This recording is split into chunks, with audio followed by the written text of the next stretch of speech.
Hi, welcome to our podcast. This week we're thinking about trees, which is linked to the service and the talk that we had on Sunday.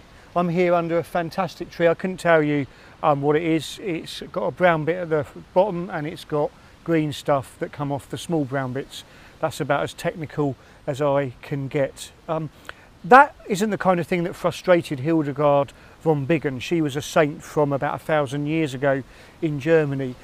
What she was annoyed about was men that lacked passion. She couldn't stand monks that dripped around looking pathetic and just a bit, in her opinion, wet. She came from a very rich family. They had 10 children, and I love this. She was the youngest and her parents tithed her to the church. Can you imagine that, sitting down for dinner? We need to give 1/10 of our money to the church. Yes, I think that's a good idea. And 1/10 of our children. Hildegard, come here, darling.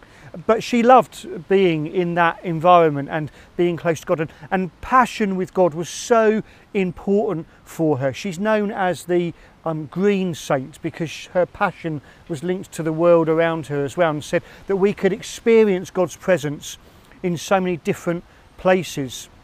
She actually said that she thought the fall was largely a result, the fall in Genesis chapter 3, where Adam and Eve screwed up and God removed them from the Garden of Eden. She said, I think the fall is due to a lack of passion and us using things and treating them just as objects. And she pointed to the passages in Genesis 2 and 3. In Genesis 2 verse 8 it says this: Now the Lord God had planted a garden in the east, in Eden, and there he put the man he had formed. And the Lord God made all kinds of trees grow out of the ground, trees that were pleasing to the eye and good for food. Do you see the order there? Trees that were pleasing to the eye, passionate, and good for food, functional, an object.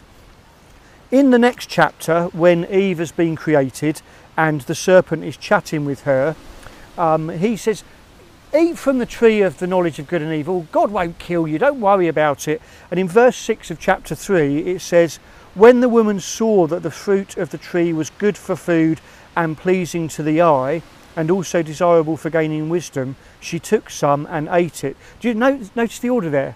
When she saw that the tree was good for food, functional, an object, and pleasing to the eye, passionate, something that connects us to God, she'd reversed the order.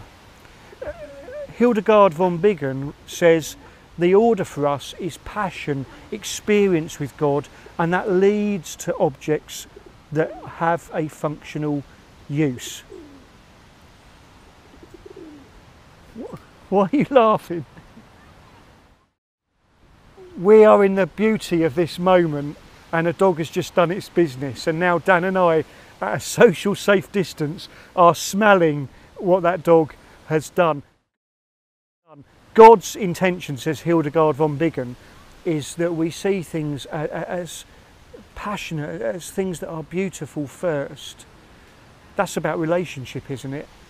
And then the function, the use of them comes second. Pleasing to the eye first, good for food second. As humanity, we've got it the wrong way round, haven't we, so often? We think that's good for food and we plunder the earth for all we can get. Oil, petrol, crops, food, fish, animals, everything.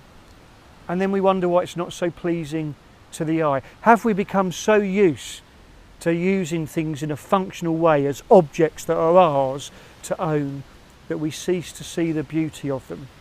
Why not sit out in a garden under a tree this week just for 5 minutes and look at things that are pleasing to the eye rather than functional for food?